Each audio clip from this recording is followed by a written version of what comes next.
So, I just finished my first half marathon. 1 hour, 38 minutes. That's not official. That's what my Garmin's telling me, so it's probably pretty close. So, I'm very excited. Got my finisher's medal.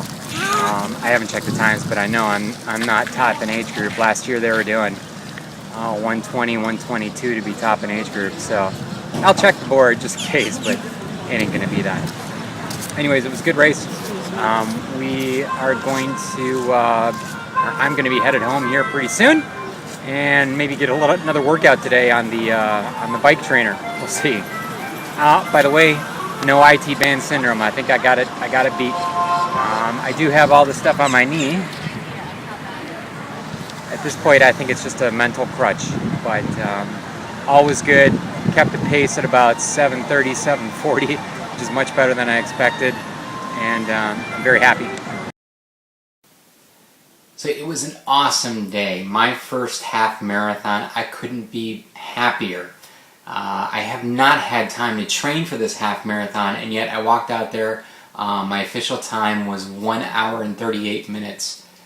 I was stoked, man. I mean, that was good for me. Originally, when I signed up for this, we're talking 5-6 months ago, I wanted to hit under 130, like 129 or something like that. As of recent, I wanted just to be able to hit a 145. You know, that was, even if my IT band didn't kick in, I wasn't even sure that I was able to do this. I have not run a 13.1 distance since way last year sometime. So I was very happy, very well organized event. As a matter of fact, look at my medal. I showed it to you on that last video, but even hinges open. It's a very cool medal. Given it's only a finisher's medal, but I'm happy camper. This morning started off at about 3:30 a.m. I got up, got ready, headed to the event. Everything was very well organized. The only problem is when we finished the race, horrible organization. They're going to have a really bad chip timer return rate. There was one person to handle everybody crossing the line. I don't know why.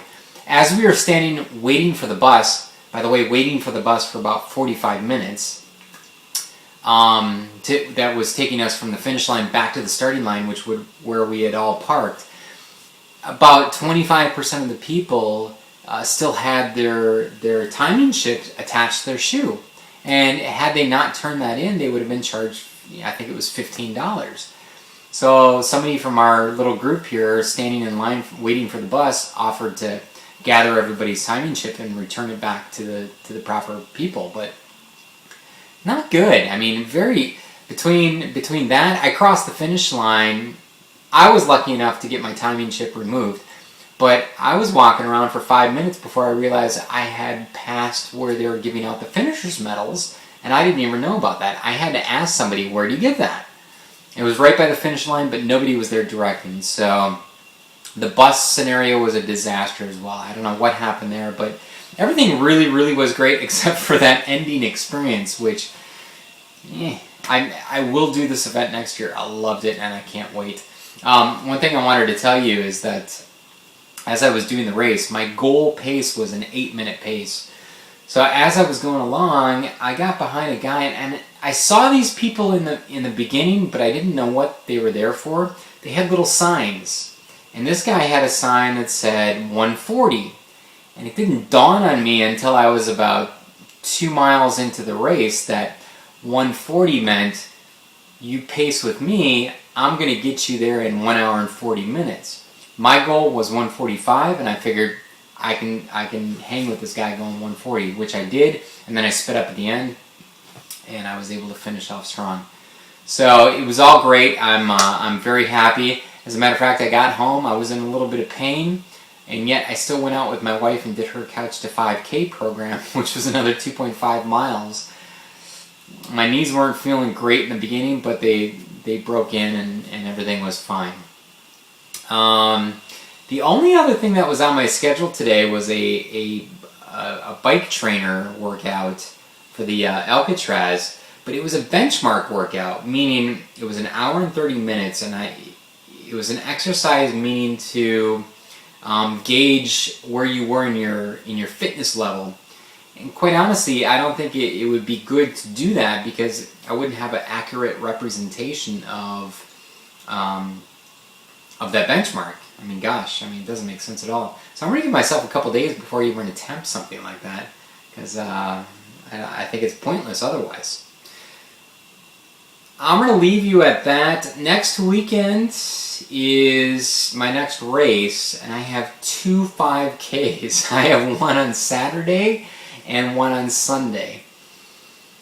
I don't know how I'm going to do those. I don't know what pace I'm going to do those. I have not been able to accurately run and get times and do what I need to do to know what I can go out there and do. So it will be very interesting to see what I'll be able to do. I have in my mind, which I won't expose right now, what kind of pace I want to run, but that could not translate at all, and I could be running something totally different next weekend. So those are my next races. My family's in town. My mom and dad are in town next weekend. They will actually see me race for the very first time next Saturday. So I am stoked about that. I better do good that day, let me tell you. But it's a 5K race. How bad can it be, right? Anyways, thanks for hanging with me. Thanks for all the advice you guys gave me and all the encouragement you gave me for this half marathon. I'm glad that I completed my first one. And I will see you again tomorrow. And tomorrow, I'm going to open that little mystery box I had yesterday that I teased you with, because I think all you triathletes out there will like what's in that box.